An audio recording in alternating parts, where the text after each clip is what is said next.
सलाम, नमस्ते, सत श्री अकाल। आप देख रहे हैं कनेक्ट साउथ एशिया टीवी और आज हम मौजूद हैं अपने प्रोग्राम दुबई टू वॉशिंगटन में।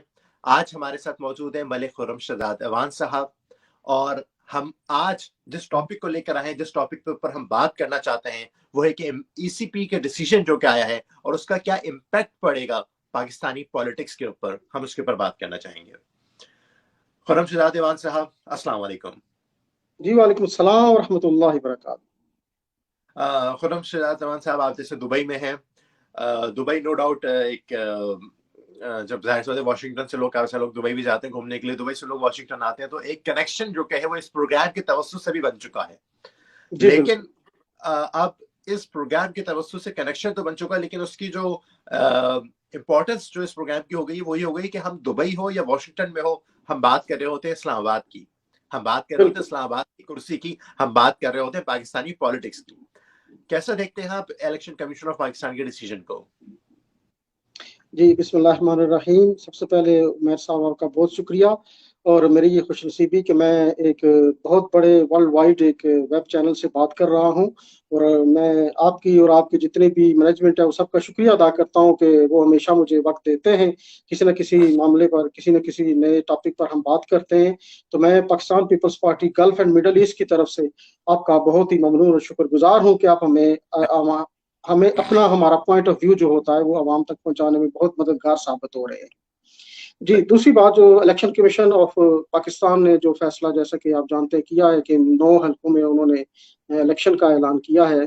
क्योंकि देखें, इलेक्शन कमीशन ऑफ पाकिस्तान एक खुद मुख्तार और एक आज़ाद इदारा है। समझ लीजिए कि वो एक अदालत है।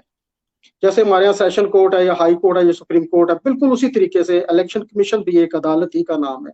क्योंकि वहां पर अदालत और इंतखाबात और इलेक्शंस के जो भी नतायज होते हैं या नहीं होते, या जैसे भी जो कुछ भी होगा वो वहीं पे सुना जाएगा।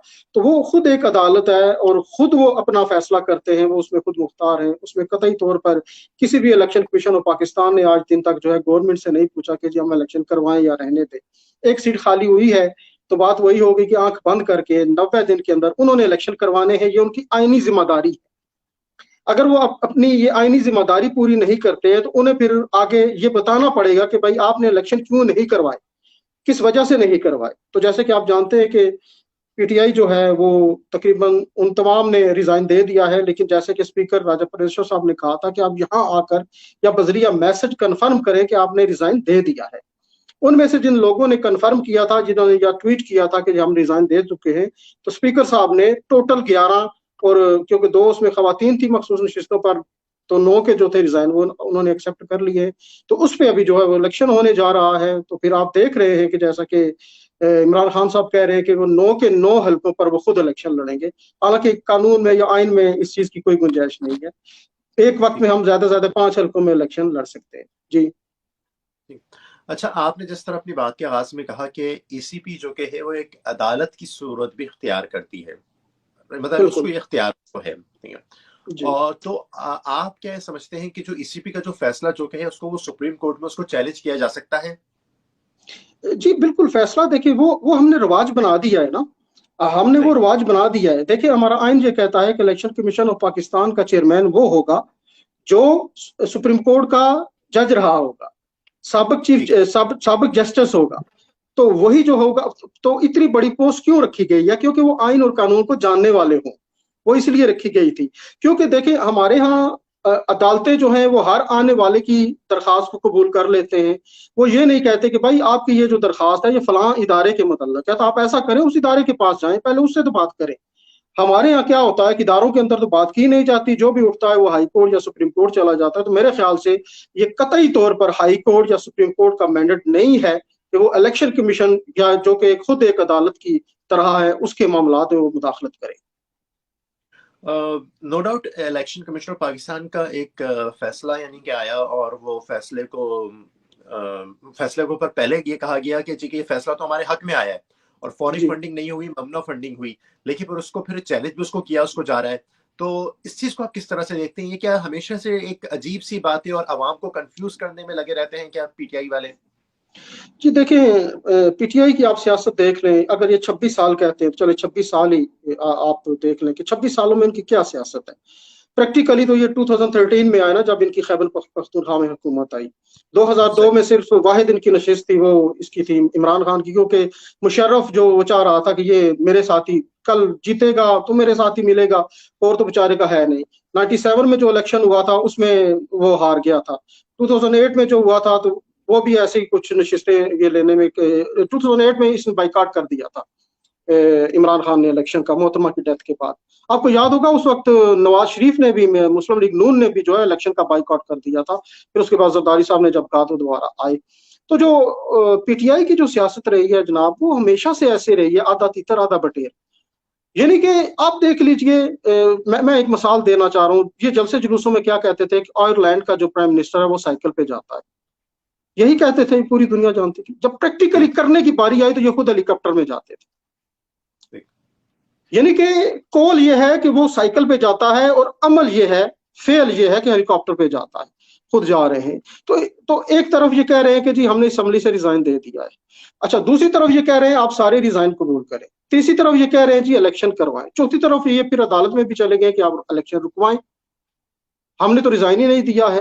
अब सच्ची बात जो मुझे तकरीबन मेरे ख्याल से मुश्किल, जब आपका मेरे तरफ मैसेज आया था 20-25 मिनट पहले की बात है, तो बड़ी एक मोतबर जराए से मुझे ये खबर मिली है कि इन 9 हलकों के अंदर पीटीआई के किसी भी कारकुन ने, किसी वर्कर ने, किसी साबिक एमएनए ने इमरान खान साहब को हलके के टिकट के लिए एप्लीकेशन ही नहीं दी है आज दिन तक। एक एप्लीकेशन भी उन्हें अपने हलके की तरफ से 9 हलकों में एक भी उन्हें रिसीव नहीं हुई है कि जिससे ये हो कि हम इस बंदे को टिकट देते हैं और ये इलेक्शन लड़ेगा।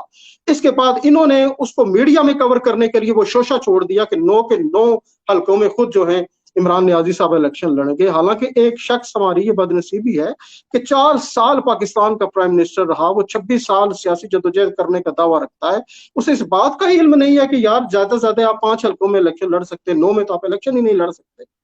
अच्छा, एक और बात आप मुझे बताएं कि जो सोशल मीडिया पर ये खबरें चलाई जा रही हैं कि जैसे कि कोई ड्रोन अटैक होता है, उससे ही वो ड्रोन अटैक, वो पाकिस्तान की तरफ से ही ड्रोन अटैक किया जाता है, उससे वो अलकायदा के रहनुमा भी मारे जाते हैं। पाकिस्तान में ही पता नहीं कोई अमेरिका का ड्रोन अटैक होता है, और वो जो पाकिस्तान के जो हमारे जो अफसरान जो शहीद जो हैं वो भी ड्रोन अटैक की वजह से हो गए। तो यानी कि पाकिस्तान जो है, पाकिस्तान ने अपनी ड्रोन अटैक की जो फैसिलिटीज जो हैं उनको हवाले कर दिया जी है। क्या कहना चाहेंगे आप? जी जी, देखें आप, मैं फिर एक बार माजी में जाना चाहूँगा। गालबन 2010 या 11 की ये बात है कि जब अफगानिस्तान की सरहद से हमारी ये सरहद पर हमला हुआ था और हमारे 40 जो थे फौजी जवान वो शहीद हो गए थे। अमेरिका की तरफ से वो अटैक किया गया था, और वो माने भी थे कि हमसे गलती हो गई है, गलती से हुआ था। उसके बाद ओबामा वहां पर गवर्नमेंट थी और सदर जरदारी साहब ने 8 माह तक नेटो की सप्लाई भी बंद रखी थी।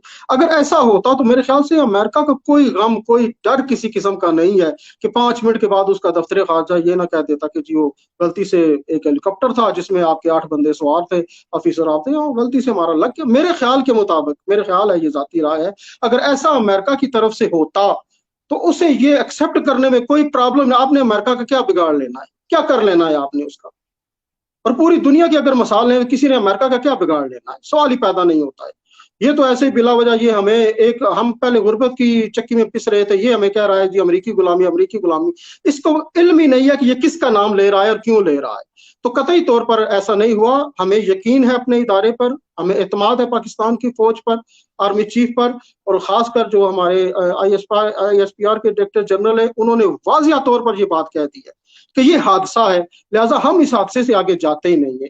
हादसा उन्होंने कह दिया है, उनका अपना इदारे का हेलीकॉप्टर था वो तबाह हुआ, उन्होंने कहा हादसा है तो सो हादसा है, बस, दैट्स ऑल। जी बिल्कुल, IMF का प्रोग्राम हमारे साथ जो है वो पाकिस्तान के गवर्नमेंट के साथ वो अब मुआहिदा तय भी पा रहा है, और उम्मीद ये है कि डॉलर्स की कीमतें और पाकिस्तान में जो मौशी अदम इस्तेकाम जो है वो किसी हद तक वो संभलने का कोई नाम के लेगी। जी पाकिस्तान पीपल्स पार्टी अपने आप को कितना प्रिपेयर समझती है नेक्स्ट इलेक्शन के लिए, और इसी पे के डिसीजन को गल्फ मिडिल ईस्ट के रहने वाले पाकिस्तान पीपल्स पार्टी के कारकुनान कैसा देखते हैं? अपने कंक्लूडिंग रिमार्क्स दीजिएगा सर। जी, देखिए जी, इलेक्शन के लिए हम 110% रेडी है, हमारी तरफ से कल ही करवा लें, हमारे लिए कोई मसला नहीं। देखें, वो मछली जिंदा रहती है पानी में, ठीक है, ठीक है, हम इलेक्शन हमारे लिए पानी है और हम मछली है, जमहूरियत हमारे लिए पानी है और हम मछली है। हमारे कायद जनाब जुल्फकार अली भुट्टो शहीद ने फरमाया था ना कि दुनिया की जो आखिरत की जो जन्नत है वो माँ के कदमों तले है, और जो अवाम की जो जन्नत है, जमहूरियत की जो जन्नत है, वो अवाम के कदमों तले है। तो हम कतई तौर पर पाकिस्तान पीपल्स पार्टी पाकिस्तान के अंदर आप जानते हैं कि वाहिद सियासी जमात है कि जो हर वक्त, और हमारी सारी की सारी स्ट्रगल और सारी की सारी कोशिश जो है वो सिर्फ और सिर्फ इलेक्शन और जमहूरियत के लिए। हमारा तो इससे सिवा कोई मंशूर है ही नहीं ना। अगर सही। अगर आप सिर्फ इक्तदार की बात करें या राज की बात करें, तो अगर पीपल्स पार्टी राज लेना चाहे, पीपल्स पार्टी अगर राजधानी लेना चाहे, तो हमसे कौन छीन सकता है जनाब। हम तो मुशर्रफ के दौर में भी चाहते तो उससे अस्सलाम वालेकुम वरहमतुल्लाह करके इक्तदार में आ जाते।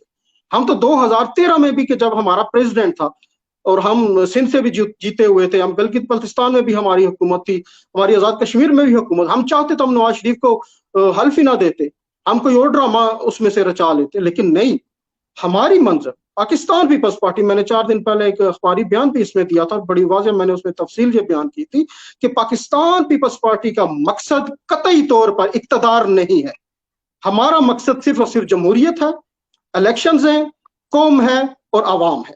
इसके अलावा हम ना तो इससे ज्यादा कोई, देखें, हम पर 10% के इल्जामात लगे, हम पर सिरे महल के इल्जामात लगे, हम पर स्विट्जरलैंड के अकाउंट्स के इल्जामात लगे, हम पर हमारे घोड़े मुरब्बे खाते थे जी, उनके लिए ऐसी लग। अच्छा, यहाँ बड़ी मजेदार मुझे एक बात याद आई। मैं ये समझता हूँ कि अल्हम्दुलिल्लाह वो दौर अच्छा था जब घोड़े भी मुरब्बे खाते थे, और जालिमो तुम्हारे इक्तदार में तो लोग, इंसान जो थे वो भूख से मर गए। बिल्कुल आज सही। हम पर ही लगाए गए इल्जाम, अगर उसे ही हम एक मुहावरे के तौर पर इस्तेमाल करें, तो इन्हीं पर वो वापस आ रहे हैं, इन सब पर ही, कि हमारा इक्तदार फिर अच्छा था ना जब हमारी हुकूमत में घोड़े भी मुरब्बे खाते थे। तुम्हारे इक्तदार में तो इंसानों को भी रोटी जो है वो मुयसर नहीं रही। तो तो बिल्कुल पाकिस्तान पीपल्स पार्टी इलेक्शन के लिए हरदम तैयार है, जब भी हो हम हाजिर है। बिल्कुल आपके मैं इस बात से बिल्कुल मुत्तफिक भी हूँ, और अपनी बात का इख्तिताम, अपने शो का इख्तिताम भी इस बात से करना चाहूँगा कि वो अगर कत्ल भी कर दें तो चर्चा नहीं होता। वो अगर बिल्कुल कत्ल भी कर दें तो चर्चा नहीं होता। हम अगर आह भी भर लें तो बदनाम हो जाते हैं।